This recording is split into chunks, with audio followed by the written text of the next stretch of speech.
RJD पर हमला कर रही है। पंजाब के बाद अब हरियाणा कांग्रेस की कलह भी दिल्ली में पार्टी के आलाकमान के पास पहुंच गई। न्यूज़ 18 के अरुण सिंह की रिपोर्ट है कि हरियाणा कांग्रेस के अध्यक्ष कुमारी शैलजा के खिलाफ भूपेंद्र सिंह हुड्डा गुट के विधायकों ने मोर्चा खोल दिया है। हुड्डा गुट के करीब 23 विधायकों ने मांग की है कि कुमारी शैलजा को प्रदेश अध्यक्ष के पद से हटाया जाए। उनकी जगह भूपेंद्र सिंह हुड्डा या फिर उनके बेटे और राज्यसभा सांसद दीपेंद्र सिंह हुड्डा को हरियाणा में पार्टी की कमान दी जाए। इसके लिए इन सभी 23 विधायकों ने दिल्ली में संगठन महासचिव केसी वेणुगोपाल से मुलाकात की। खबर तो यह भी है कि ये लोग इस मुद्दे पर कुछ दिनों पहले प्रदेश प्रभारी विवेक बंसल से भी मिले थे। जम्मू कश्मीर पर गृह मंत्रालय में आज बड़ी बैठक होगी। जम्मू कश्मीर पर गृह मंत्रालय में आज एक अहम बैठक होगी, जिसमें जम्मू कश्मीर के डीजीपी, सीआरपीएफ के डीजी समेत कई अफसर मौजूद रहेंगे। बताया जा रहा है कि बैठक में जम्मू कश्मीर के परिसीमन की प्रक्रिया और ड्रोन हमले के बाद सुरक्षा व्यवस्था पर भी मंथन होगा। हिमाचल दौरे पर पहुंचे बीजेपी अध्यक्ष जेपी नड्डा ने पार्टी के पदाधिकारियों को ईमानदारी का पाठ पढ़ाया। नड्डा ने पार्टी के कार्यकर्ताओं से लक्ष्य को पूरा करने के लिए कड़ी मेहनत करने को कहा। नड्डा ने ये भी कहा कि बीजेपी उपचुनाव के लिए हमेशा तैयार है। मुंबई महानगर पालिका ने दावा किया कि अब तक मुंबई के करीब 50% लोगों को कोरोना वैक्सीन की पहली डोज लग चुकी है। इनमें 18 साल से उम्र के 50% लोग बताए जा रहे हैं। वहीं 15% लोगों को कोरोना वैक्सीन की दोनों डोज लग चुकी है। महाराष्ट्र के नागपुर में गहनों की एक दुकान में लूट की वारदात सामने आई है। बाइक पर सवार 4 बदमाशों ने हथियार के दम पर भारी मात्रा में सोने की लूट को अंजाम दिया। लूट के दौरान बदमाशों ने दुकान के मालिक से मारपीट भी की। फिलहाल पुलिस पूरे मामले की जांच में जुट गई है।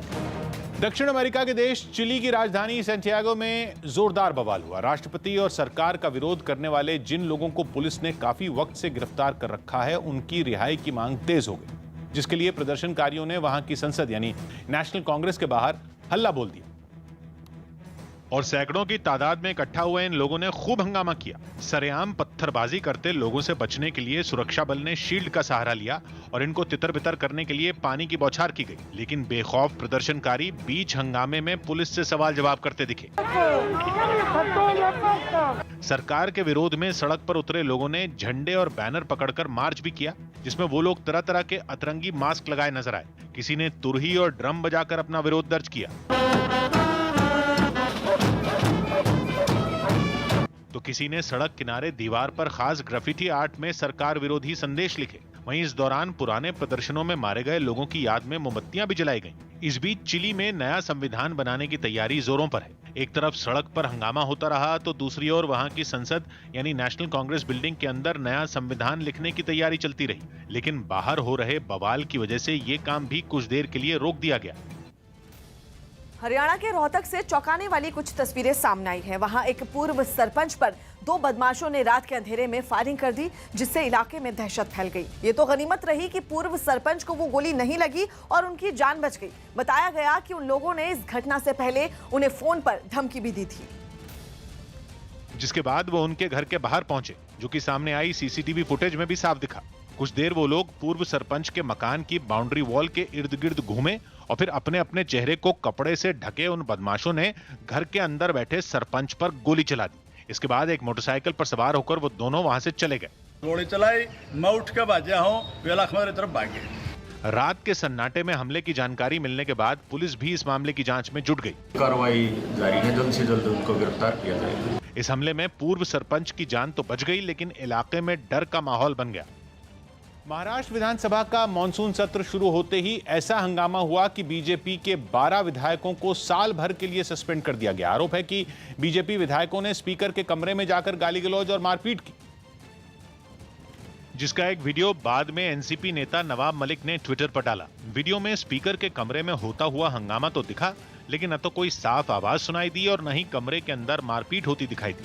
लेकिन विधानसभा में कार्यवाहक स्पीकर का काम संभाल रहे भास्कर जाधव ने बीजेपी नेताओं पर गंभीर आरोप लगाए। सब अध्यक्ष के चेंबर में आए और उन्होंने मुझे बहुत मेरी माँ बहन से गाली गलौज किया और मुझे मारने का बहुत उन्होंने प्रयास किया। सरकार के मंत्रियों ने भी विधायकों पर हुई कार्रवाई को सही ठहराया। स्पीकर के कमरे में जाके स्पीकर के साथ अश्लील गाली गलौज करना, स्पीकर के साथ हाथापाई करना, ये महाराष्ट्र के इतिहास में आज तक नहीं हुआ। जिसके बाद बीजेपी विधायक आग बबूला हो गए और विधानसभा के कामकाज का बहिष्कार करने का ऐलान कर दिया। सीढ़ियों पर खड़े होकर बीजेपी विधायक नारेबाजी करते रहे। देवेंद्र फडणवीस ने दावा किया कि बीजेपी विधायकों पर लगे आरोप सही नहीं है। रूलिंग पार्टी के कुछ एमएलए आए, हमारे भी एमएलए थे, वो आमने सामने आए तो हमने उनको दूर किया। कोई भी गाली बीजेपी के किसी भी सदस्य ने नहीं दी। निलंबित किए गए बीजेपी विधायकों में आशीष शेलार और अतुल भाटकलकर समेत कई बड़े नेता शामिल हैं।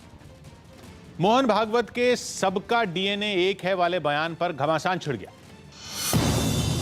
आरएसएस प्रमुख मोहन भागवत ने हिंदू मुस्लिम भाईचारे पर ऐसा बयान दिया जो सियासी बवाल की वजह बन गया। उन्होंने भारत के सभी लोगों का डीएनए एक होने का दावा किया। 40,000 साल पूर्व से हम भारत के सब लोगों का डीएनए, सब लोगों का निरपवाह डीएनए समान है। जिसके बाद उन्होंने लिंचिंग करने वालों को हिंदुत्व विरोधी कहा, जिसके जवाब में ओवैसी ने उनसे पूछ लिया कि अगर हिंदू मुस्लिम एक हैं तो लिंचिंग जैसी घटनाओं के लिए दोषी कौन है। हम ये उनसे पूछना चाह रहे हैं कि क्या मोहन भागवत जी इस बात को मान चुके हैं कि मेजॉरिटी कम्युनिटी में आरएसएस और हिंदुत्व की आइडियोलॉजी की वजह से रेडिकलाइजेशन हो चुका है। पूर्व राष्ट्रपति प्रणब मुखर्जी के बेटे और कांग्रेस नेता अभिजीत मुखर्जी कोलकाता में आयोजित एक कार्यक्रम के दौरान टीएमसी में शामिल हो गए। अमेरिका में बनी कोरोना वैक्सीन मॉडर्ना इस हफ्ते भारत पहुंच सकती है। कुछ वक्त पहले ही दवाओं के इस्तेमाल पर निगरानी रखने वाली संस्था डीजीसीआई ने इसके इस्तेमाल की मंजूरी दी थी। दिल्ली में टीएमसी के कुछ नेता राष्ट्रपति रामनाथ कोविंद से मिले और उन्होंने सॉलिसिटर जनरल तुषार मेहता को हटाने की मांग उठाई। टीएमसी का दावा है कि कुछ दिन पहले शुवेंदु अधिकारी ने तुषार मेहता से मुलाकात की थी। उसकी दलील है कि शुवेंदु नारदा घोटाले के आरोपी हैं। ऐसे में देश के बड़े कानून अधिकारी यानी सॉलिसिटर जनरल तुषार मेहता कैसे शुवेंदु अधिकारी से मिल सकते हैं। दिल्ली पुलिस ने 10 साल से फरार चल रहे हत्या के एक आरोपी को बिहार के बेगूसराय से गिरफ्तार कर लिया। यह आरोपी 2011 में रोहिणी कोर्ट से फरार हो गया था। ईडी ने आटा बनाने वाली कंपनी शक्ति भोग के सीएमडी केवल कृष्ण कुमार को दिल्ली से गिरफ्तार कर लिया। वो मनी लॉन्ड्रिंग समेत कई आरोपों में घिरे हुए हैं। महाराष्ट्र में शिवसेना और बीजेपी कभी एक साथ थे, लेकिन पिछले चुनावों में शिवसेना और बीजेपी के बीच दूरियां बनी और फिर कई साल पुराना ये गठबंधन टूट गया। शिवसेना ने एनसीपी और कांग्रेस के साथ मिलकर सरकार बनाई और बीजेपी विपक्ष में बैठी। इसे लेकर दोनों पार्टियों के नेताओं के बयानों में कई बार तल्खी भी देखी गई। लेकिन अब महाराष्ट्र के पूर्व मुख्यमंत्री और बीजेपी नेता देवेंद्र फडणवीस ने कहा कि शिवसेना बीजेपी की दुश्मन नहीं। फडणवीस के इस बयान पर महाराष्ट्र के सियासी गलियारों में कयासों का दौर शुरू हो गया।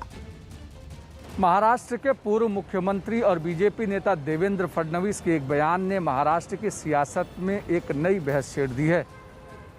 अक्सर हर बात पे ठाकरे सरकार को घेरने वाले देवेंद्र फडणवीस ने कहा कि शिवसेना उनकी कोई दुश्मन नहीं है। ये बयान उस समय सामने आया है जब शिवसेना नेता संजय राउत और बीजेपी नेता आशीष शेलार के बीच गुप्त बातचीत के बाद सियासी गलियारों में नई बहस गर्म हो गई है। सियासत में अदावत के कितने मायने हैं ये वक्त के साथ तय होता है। हाल के दिनों में जिस बीजेपी और शिवसेना के बीच सियासी तल्खियां बनी हुई हैं, उन तल्खियों के बीच मुलाकातों की मिठास ने महाराष्ट्र के सियासी गलियारों में एक नई पटकथा लिखना शुरू कर दी है। बीजेपी नेता आशीष शेलार और शिवसेना नेता संजय राउत की मुलाकात के बाद पूर्व सीएम देवेंद्र फडणवीस का जो बयान सामने आया, उसके सियासी गलियारों में अलग अलग किस्म के मायने निकाले जा रहे हैं। सबसे पहले सुनिए कि आखिर देवेंद्र फडणवीस ने कहा क्या। आमच्यात शत्रुत्व नव्हतंच ना, कधी शत्रू थोडी होता मी। आमचे वैचारिक मतभेद झाले कारण आमचा हात सोडून आमच्यासोबत निवडून आलेले आमचे मित्र आमचा हात सोडून ज्यांच्या विरुद्ध निवडून आले त्यांचा हात पकडून निघून गेले। सेना नेता संजय राउत ने भी बीजेपी से दोस्ती से इनकार नहीं किया। उन्होंने राजनीतिक मतभेदों के बीच दोनों दलों के बीच अच्छी दोस्ती होने का दावा किया। हालांकि उन्होंने इस दोस्ती और सरकार के बीच कोई संबंध नहीं होने की बात भी कही। मिलना जुलना होता है, बातचीत होती है, लेकिन अब हमारे रास्ते अलग हो गए हैं पॉलिटिकली। और फडणवीस साहब का भी यही कहना है, राजनीति में अगर रास्ते अलग होते हैं, आप देखो आमिर खान और किरण राव रास्ते अलग हो गए लेकिन दोस्त हैं। बोला ना, वैसे है ये, रास्ते अलग है लेकिन दोस्ती कायम है।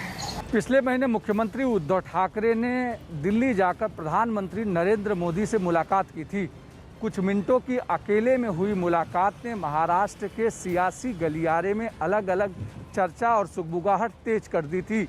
हालांकि उसके बाद मुख्यमंत्री ने मीडिया से बातचीत करते हुए बताया कि ये मुलाकात आरक्षण के मुद्दे को लेकर थी, लेकिन उसके बाद से बीजेपी का शिवसेना के प्रति सॉफ्ट कॉर्नर होना महाराष्ट्र की सियासत में चर्चा का सबब बना हुआ है। लेकिन कांग्रेस का कहना है कि सियासी मतभेदों के अलावा किसी में कोई मतभेद नहीं। मेरे ख्याल से राजनीति एक अलग विभाग है, अलग विषय है। उसमें राजनीति को अगर दुश्मनी के तौर पे कोई देखने लगा, मुझे नहीं लगता कि ये सही है।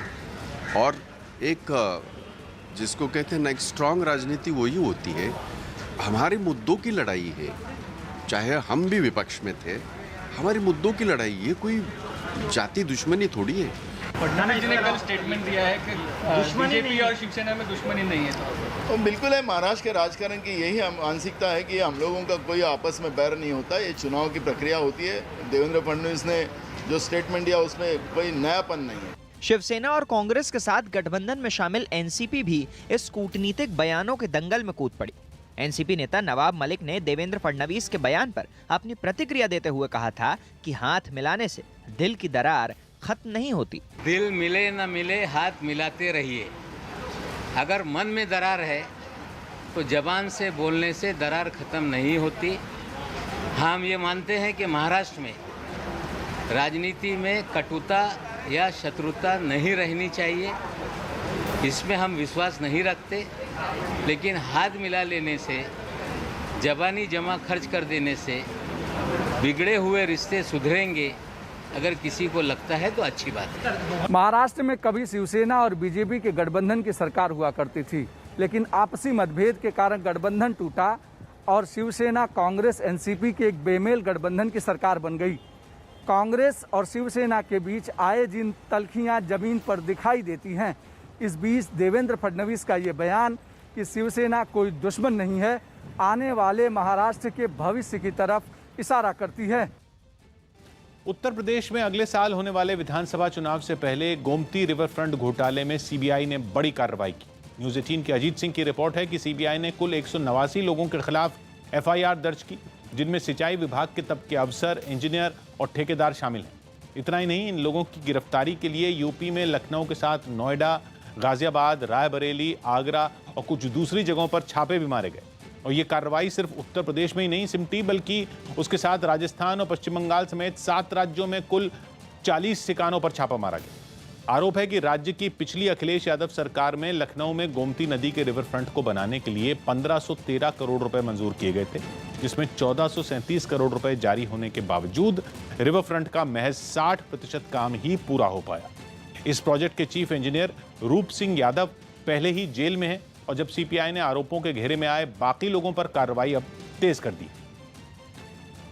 जनता की गाड़ी कमाई को आप लूटते हो और फिर दुहाई देते हो कि हम जनता के लिए काम कर रहे हैं, आना चाहते हैं फिर से 2022 में। आपका जो पर्दाफाश हो रहा है समाजवादी पार्टी का, ये सही जो चेहरा है वो सामने आ रहा है। दिल्ली के पास यूपी के गाजियाबाद से रोंगटे खड़े कर देने वाली एक तस्वीर सामने आई। वहां रेलवे स्टेशन पर आरपीएफ के एक जवान ने चलती ट्रेन के नीचे आने से एक बुजुर्ग यात्री की जान बचा ली। ये पूरी घटना प्लेटफॉर्म पर लगे सीसीटीवी कैमरे में रिकॉर्ड हो गई, जिसमें वो यात्री चलती ट्रेन से नीचे उतरने की कोशिश करता नजर आया, लेकिन उसकी ये लापरवाही उस पर भारी पड़ गई। वो ट्रेन के नीचे आने ही वाला था कि वहाँ मौजूद आरपीएफ के जवान ने उसे संभाल लिया। ट्रेन उसे घसीटती हुई आगे जरूर ले गई, लेकिन उसकी जान पर कोई आंच नहीं आई। इससे ठीक पहले वो ट्रेन रेलवे स्टेशन पर आती दिखाई दी। प्लेटफॉर्म पर जैसे ही ट्रेन की रफ्तार धीमी हुई, उसमें मौजूद बुजुर्ग यात्री नीचे उतरने लगा, लेकिन उसका संतुलन बिगड़ गया और वो ट्रेन और प्लेटफॉर्म के बीच में फंस गया। इसी बीच वहाँ मौजूद जवान की नजर उस पर पड़ी और उसने उसे पूरी ताकत से प्लेटफॉर्म की तरफ खींच लिया। इसके बाद उसे अपने एक सहकर्मी की मदद से सुरक्षित जगह पर बैठा दिया। उत्तर प्रदेश के बलिया में मंत्री उपेंद्र तिवारी को अपशब्द कहने का वीडियो वायरल होने के मामले में पुलिस ने 5 लोगों को गिरफ्तार कर लिया। आरोप है कि 2 दिन पहले जिला पंचायत अध्यक्ष के चुनाव के बाद समाजवादी पार्टी के कुछ कार्यकर्ताओं ने उपेंद्र तिवारी और उनके परिवार के लिए अपशब्दों का इस्तेमाल किया था, जिसका वीडियो अब वायरल हो गया, जिसमें कई लोग समाजवादी पार्टी के झंडे के साथ नजर आए। बताया गया कि इस भीड़ में एसपी नेता अंबिका चौधरी और उनके बेटे भी मौजूद थे। इसी दौरान कुछ लोगों ने वहां उपेंद्र तिवारी और उनके परिवार के खिलाफ नारे लगाए, जिसके बाद पुलिस ने इस वीडियो के आधार पर 5 लोगों को गिरफ्तार कर लिया। इस मामले में पुलिस ने अंबिका चौधरी और उनके बेटे समेत 10 लोगों के खिलाफ केस भी दर्ज कर लिया। जो भी वीडियो वायरल हुआ है उसमें आइडेंटिफाई कराया जा रहा है कि कौन लोग थे। वहीं योगी सरकार में मंत्री उपेंद्र तिवारी और उनके परिवार ने आरोपियों के खिलाफ सख्त कार्रवाई की मांग की। मुझे बेइज्जत करने का प्रयास किया गया। निश्चित रूप से मैं बहुत आहत हूँ। जिला पंचायत अध्यक्ष के चुनाव में अंबिका चौधरी के बेटे को जीत मिली थी। इसी के जश्न में एसपी के कार्यकर्ताओं ने 2 दिन पहले वहां रैली निकाली थी। अवैध धर्मांतरण केस में सलाउद्दीन को 7 दिन की एटीएस रिमांड पर भेजा गया। अवैध धर्मांतरण केस में आरोपी सलाउद्दीन को 7 दिन की एटीएस रिमांड पर भेज दिया गया। सलाउद्दीन को वडोदरा से गिरफ्तार किया गया था, जिस पर उमर गौतम को हवाला के जरिए रकम भेजने का आरोप है। यूपी के एटा में शॉर्ट सर्किट की वजह से बिजली के एक ट्रांसफार्मर में आग लग गई। ट्रांसफार्मर में आग लगने की वजह से एटा के किदवई नगर में बिजली कट गई, जिससे लोगों को परेशानी का सामना उठाना पड़ा। यूपी के झांसी में एक लड़की ने दूसरे धर्म के एक लड़के पर धोखेबाजी से शादी के कागजात तैयार कराने, छेड़खानी करने और परिजनों को जान से मारने की धमकी देने का आरोप लगाया। पुलिस ने लड़की की शिकायत पर आरोपियों के खिलाफ केस दर्ज कर लिया है। सरकारी नौकरी के लिए उसने मेरे कागजात ले लिए हैं और कहने लगा तुम मेरी बीवी हो। एमपी के सीएम शिवराज सिंह चौहान ने सभी जिलों के डीएम के साथ बैठक में कहा कि कोरोना की संभावित तीसरी लहर से निपटने के लिए सभी प्रकार की व्यवस्था की जा रही है। उन्होंने लोगों से कोरोना नियम मानने और लापरवाही नहीं बरतने की अपील भी की। बिना मास्क की भीड़ निकली तो हम तीसरी लहर को निमंत्रण देने का काम करेंगे। राजस्थान में कोरोना से ठीक होने वाले बच्चों में एक नई बीमारी ने दस्तक दी है। दावा किया जा रहा है कि बीमारी एंटीबॉडीज देने से पैदा हुई है। कोरोना से ठीक हुए बच्चों में इस बीमारी का खतरा बढ़ता जा रहा है। अकेले जयपुर में ही इस बीमारी से कई बच्चों के मरने का दावा किया गया। इतना ही नहीं, देश के कई दूसरे राज्यों में भी बीमारी ने पैर पसारना शुरू कर दिया है, जिसे लेकर केंद्र सरकार ने अलर्ट भी जारी किया। कहते हैं कि जान की रखवाली करने वाला अगर खुद जान का दुश्मन बन जाए तो बचना मुश्किल हो जाता है। देश में बच्चों के लिए एक ऐसा ही नया दुश्मन पैदा हो गया है। दावा किया जा रहा है कि कोरोना से ठीक होने वाले बच्चों में MIS-C नाम की नई बीमारी देखने को मिल रही है। अब तक 2000 से अधिक बच्चे इसकी गिरफ्त में आ चुके हैं। अकेले जयपुर में 17 बच्चों की मौत हो चुकी है। हैरानी की बात यह है कि बच्चों की जान की दुश्मन वही कोविड एंटीबॉडीज बन गई है जो इम्यूनिटी बढ़ाकर मरीजों की जान बचाने का काम करती है। एंटीबॉडीज यानी शरीर में मौजूद वो चीज जो बैक्टीरिया, वायरस या किसी भी बाहरी चीज से शरीर के अंदर ही लड़कर उन्हें मारने का काम करती हैं और इस तरह वो शरीर को बीमारी से ठीक कर देती हैं। कोरोना की वैक्सीन भी शरीर में एंटीबॉडीज बनाती है जो कोरोना वायरस को हराकर शरीर की रक्षा करती हैं। लेकिन इन दिनों कोरोना से जान बचाने वाली यही एंटीबॉडीज बच्चों के लिए जानलेवा साबित हो रही हैं, क्योंकि यही एंटीबॉडीज अगेंस्ट कोरोना यानी कोरोना को हराने वाली एंटीबॉडीज की वजह से बच्चे MIS-C यानी कि multi system inflammatory syndrome in child नाम की बीमारी के शिकार हो रहे हैं। दावा किया गया कि जयपुर में अकेले JK लोन अस्पताल में MIS-C के शिकार 154 भर्ती किए जा चुके हैं। इनमें से 17 बच्चों की इसी बीमारी से मौत हो चुकी है, जबकि देश भर में 2000 से ज्यादा मरीज बच्चों के सामने आने का दावा किया गया। MIS-C के लक्षणों वाले पेशेंट आ चुके हैं और उनके अंदर करीब 17 बच्चों की डेथ हुई है और उसके अलावा पेशेंट आ रहे हैं। मतलब फिगर एवरीडे चेंज हो जाता है, लेकिन आज की तारीख में 154 पेशेंट JK लोन में MIS-C की भर्ती हो चुके हैं। जानकारों का मानना है कि कोरोना से ठीक हुए बच्चे इस बीमारी की चपेट में ज्यादा आ रहे हैं। असल में कोरोना से ठीक होने के बाद इनमें एंटीबॉडीज़ काफ़ी ज़्यादा हो जाती है, जिससे ये MIS-C का शिकार हो जाते हैं। एंटीबॉडीज़ ज़्यादा बनने की वजह से इम्यून रेस्पॉन्स हाइपर एक्टिव हो जाता है, जिससे शरीर का कोई भी अंग डैमेज हो सकता है। आसान भाषा में समझें तो शरीर का इम्यून सिस्टम ही शरीर को नुकसान पहुंचाने लगता है। डॉक्टरों के मुताबिक इन बच्चों में दिल, किडनी, लीवर और आँखों को ज़्यादा खतरा रहता है। कई दफ़ा ये बीमारी जानलेवा भी साबित हो सकती है। डॉक्टरों के मुताबिक इस बीमारी का पता लगाने के लिए 2 टेस्ट कारगर साबित होते हैं। एक कोरोना की जांच करने वाला RT-PCR टेस्ट और दूसरा कोविड एंटीबॉडीज टेस्ट। इसके लक्षणों की बात करें तो इस बीमारी के शिकार बच्चों को 3 दिन से ज्यादा दिनों तक तेज बुखार रहता है, जो सामान्य दवा से ठीक नहीं होता। स्किन पर रैशेज यानी कि निशान पड़ने लगते हैं, शरीर में सूजन आने लगती है और आंखें लाल हो जाती हैं। इसके अलावा पेट में दर्द और धड़कनों का बढ़ना भी बीमारी के लक्षणों में शामिल है। डॉक्टरों का दावा है कि 54% मरीजों के दिल की धड़कनों की जांच करने वाला टेस्ट ECG सामान्य नहीं पाया गया, जबकि दिल और लंग्स के आसपास पानी भर गया था। इन्फ्लेमेटरी रिस्पॉन्स है शरीर का, वो अनकंट्रोल्ड हो रहा है और अनकंट्रोल्ड इन्फ्लेमेशन होने से क्या हो रहा है कि आपके पास वायरस तो है नहीं, अब ये जो एंटीबॉडीज़ हैं वो शरीर को ही डैमेज कर रही हैं। देश भर के कई राज्यों में इस बीमारी ने मुश्किलें बढ़ानी शुरू कर दी। इसके लिए केंद्र सरकार ने राज्यों को अलर्ट भी जारी कर दिया है। जिन राज्यों को अलर्ट किया गया है उनमें राजस्थान के अलावा दिल्ली, गुजरात, केरल और पंजाब शामिल है। बताया जा रहा है कि कोरोना से ठीक होने के बाद 1 हफ्ते से लेकर 6 हफ्ते के बीच इस बीमारी के लक्षण दिखाई देते हैं। डॉक्टरों का मानना है कि MIS-C के शिकार बच्चों को बचाने में ज़रा सी भी देर भारी पड़ सकती है। अगर समय रहते इस बीमारी के लक्षणों को पहचान कर समय पर अस्पताल ले जाया जाए तो आसानी से वो ठीक हो जाते हैं। इस बीमारी को लेकर डर इसलिए भी ज़्यादा है कि ऐसी आशंका जताई जा रही है कि कोरोना की तीसरी लहर का असर बच्चों पर सबसे अधिक हो सकता है। ऐसे में पहले से डरे माता पिता के सामने बच्चों का ये नया दुश्मन और डर पैदा कर रहा है। लेकिन ऐसे हालात में अगर जागरूक और अलर्ट रहे तो बच्चों को इस बीमारी से आसानी से बचाया जा सकता है।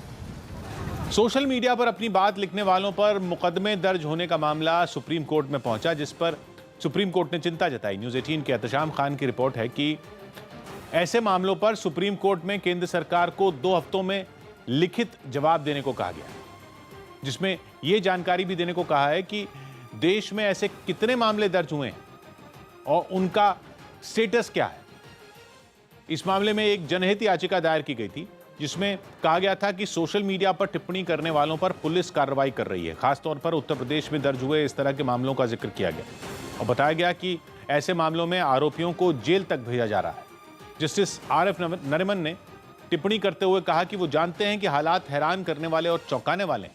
3 हफ्तों के बाद सुप्रीम कोर्ट में मामले की अगली सुनवाई होगी। राजस्थान में आज सभी मंडियां बंद रहेंगी। केंद्र सरकार की ओर से दालों की खरीद पर स्टॉक लिमिट लगाए जाने के खिलाफ राजस्थान की अनाज और दलहन मंडियां आज और कल 2 दिन बंद रहेंगी। साथ ही सभी दाल मिलें भी बंद रहेंगी। हरियाणा के भिवानी में एक कार में लगी अचानक आग को दमकल ने मौके पर पहुंचकर बुझा दिया। इस हादसे के दौरान कार का मालिक बाहर ही खड़ा था, नहीं तो बड़ा हादसा हो सकता था। कार में आग की वजह का पता नहीं चल पाया। दिल्ली और लेह में जल्द ही हाइड्रोजन फ्यूल से बसें चलेंगी। इसे लेकर NTPC की ओर से एक टेंडर जारी किया गया है। कंपनी की तरफ से कहा गया कि प्रदूषण कम करने के लिए ये पहल की जा रही है। छत्तीसगढ़ सरकार ने ACB की जांच में IPS GP सिंह को भ्रष्टाचार में शामिल पाए जाने पर निलंबित कर दिया। ACB को जांच में JP सिंह के पास आय से अधिक संपत्ति मिली थी। ACB को छापेमारी के दौरान JP सिंह की करीब 10 करोड़ चल और अचल संपत्ति होने के सबूत मिले थे। जापान की राजधानी टोक्यो से लगभग 100 किलोमीटर दूर बसे अतामी शहर में भारी बारिश के बाद 2 दिन पहले जमीन खिसक गई और फिर कीचड़ की ऐसी सुनामी आई कि 4 लोगों की मौत हो गई। लगभग 80 लोगों का अब तक कुछ अता पता नहीं, क्योंकि बारिश के पानी ने मिट्टी से मिलकर ऐसे गाढ़े और गंदे कीचड़ की शक्ल ले ली जिसने काल बनकर सब कुछ निगल लिया। उसके रास्ते में जो कुछ आया उसका वजूद मिट गया।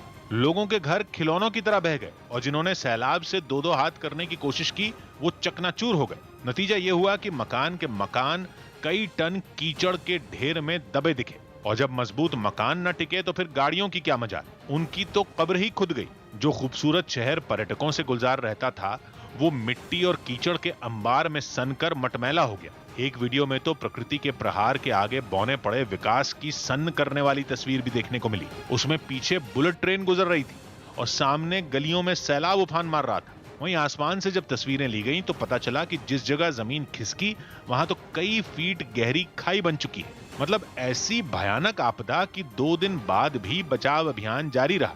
करीब 1,500 बचाव कर्मी लोगों को बचाने के लिए अपनी जान की बाजी लगाते नजर आए। गंदगी, पानी और मलबे के बीच बचाव कर्मी लापता लोगों की तलाश में जुटे दिखे।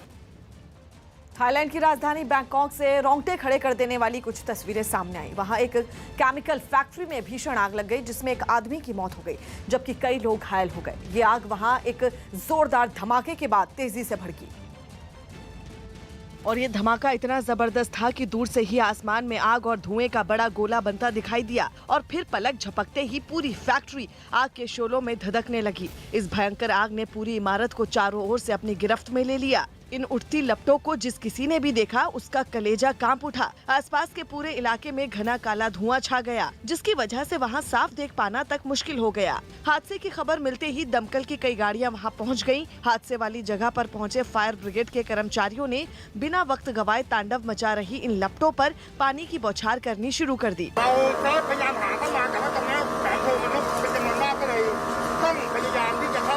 हादसे के बाद की भी कुछ तस्वीरें सामने आई जिनमें दिखा कि फैक्ट्री की इमारत का एक बड़ा हिस्सा जमींदोज हो गया। इतना ही नहीं, वहां रखी गाड़ियों के परखच्चे उड़ गए। फैक्ट्री के पास की कुछ इमारतों को भी काफी नुकसान पहुंचा।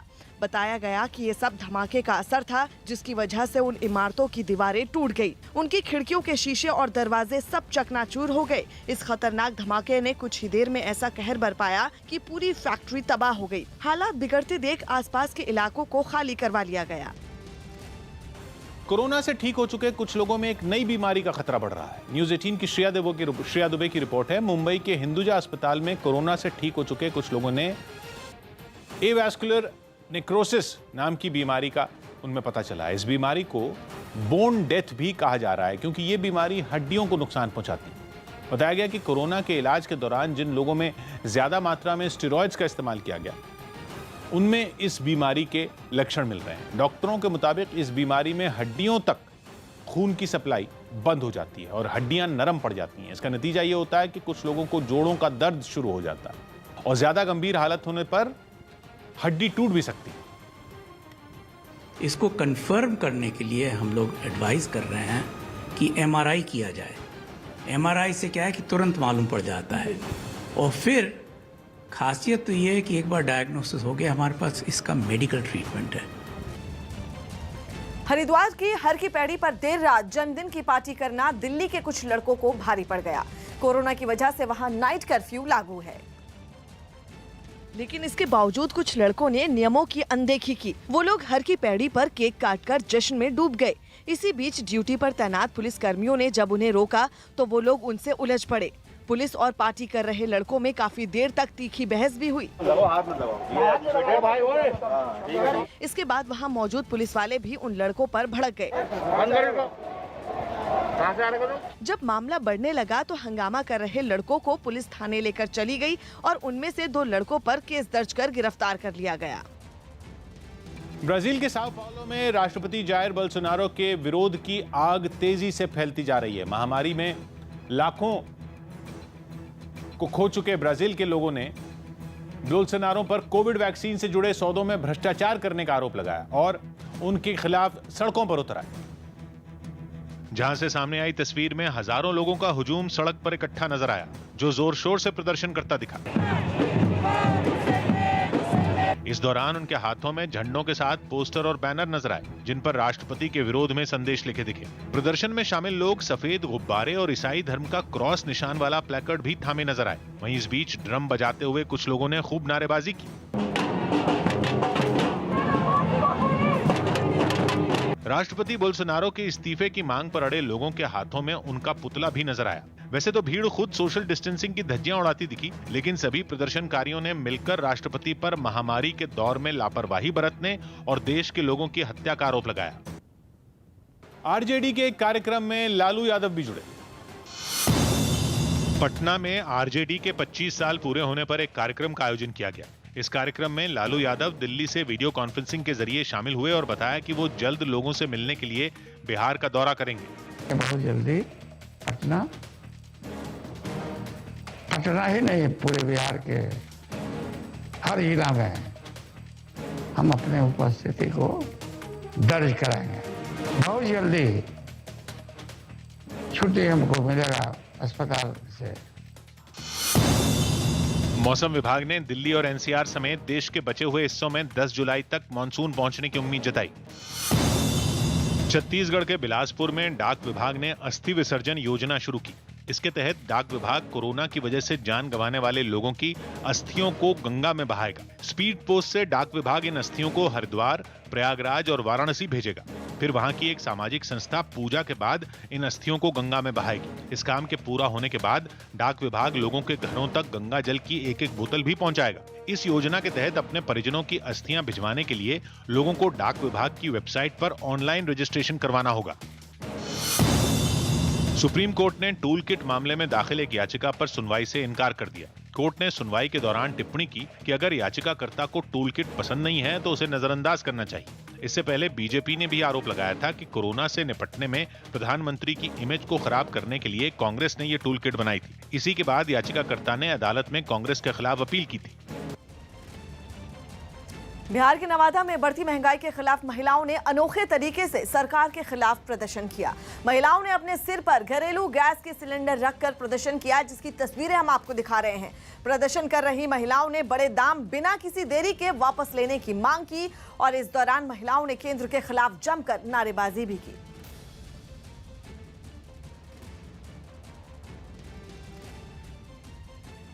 न्यूज़ 18 इंडिया की वेबसाइट ने आजतक.com को पछाड़ा।